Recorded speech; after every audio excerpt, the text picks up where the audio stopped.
Welcome back to Valhalla VW. What we got in store for you today? Stay tuned and find out.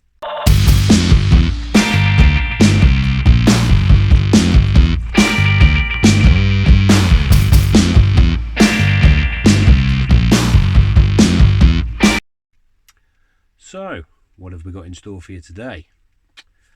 Well, if you remember a little while ago, we installed what is the basics of a compostable toilet.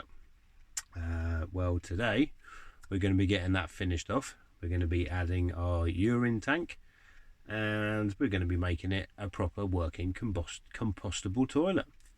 Stay tuned.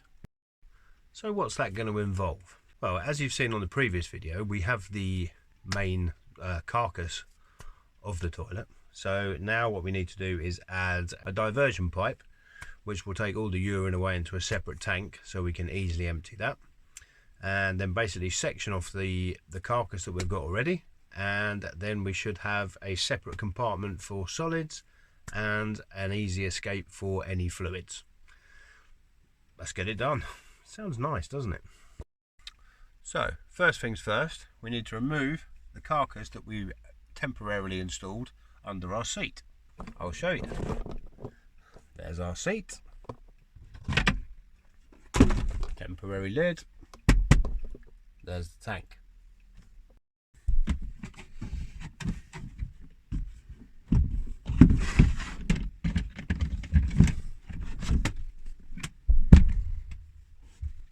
Tank removed. So before we start, how does a compostable toilet work? Let me explain. As far as I'm aware, we can use any plastic container.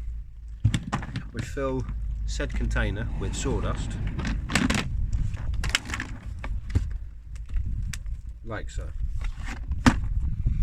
This takes care of all the solid waste. Basically, we can either remove that, or we can usually, once we've done the number 2, we just use some of the granules and just cover over the top, and that will stop any smell, and it will also, start the composting process. Now, what about the fluids though? Well, in a compostable toilet we have a diverter pipe, which is going to be this, connected to this, which takes the fluids away straight into a separate tank, so we can easily dispose of that in any, grey water, etc., or public toilet while we're on the road. Now, as I'm sure you're all aware by now, at Valhalla VW we don't like to buy anything we don't need to buy. So this was found by the side of the road. That's the pipe off an old washing machine. However, we did break the cardinal rule this time, and I did spend £1.18 on a funnel. So they're all the bits we're going to need. Well, with the exception of a tank. So I was routing through the garage the other day and came across an old water storage tank.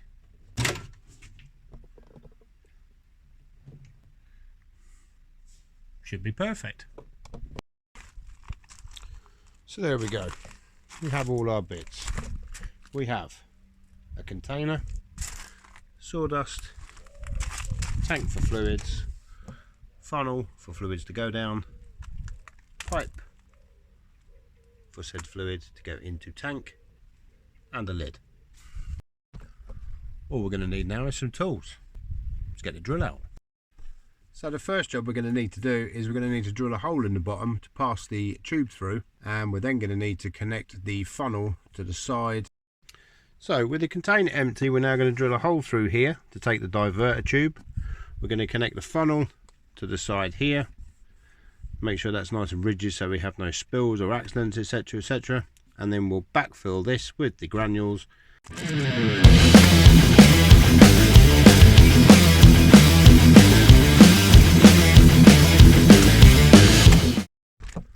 So the next job is to pass the tube through the hole we've just created.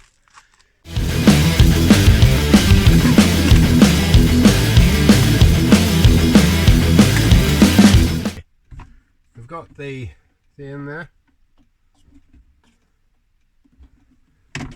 that'll be the spigot which our funnel connects into. We'll do that next. So as you can see, we've got the spigot here, which we've just passed through. The funnel then securely clicks into there, and then the next stage is just to screw this onto here to create the diverter to get it fixed on. So attach the funnel to the side. We're going to use a small bolt, a washer, and obviously a nut to drill a hole through the side, and then that should fix it all nice and secure.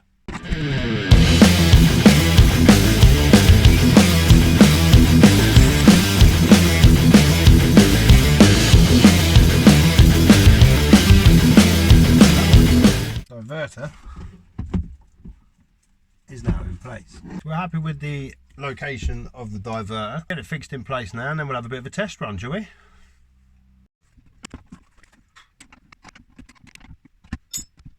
Diverter in place.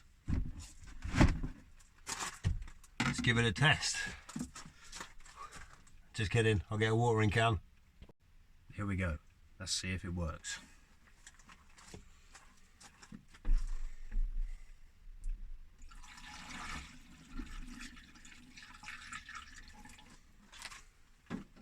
Looking good. It's taking the flow quite well. No leaks.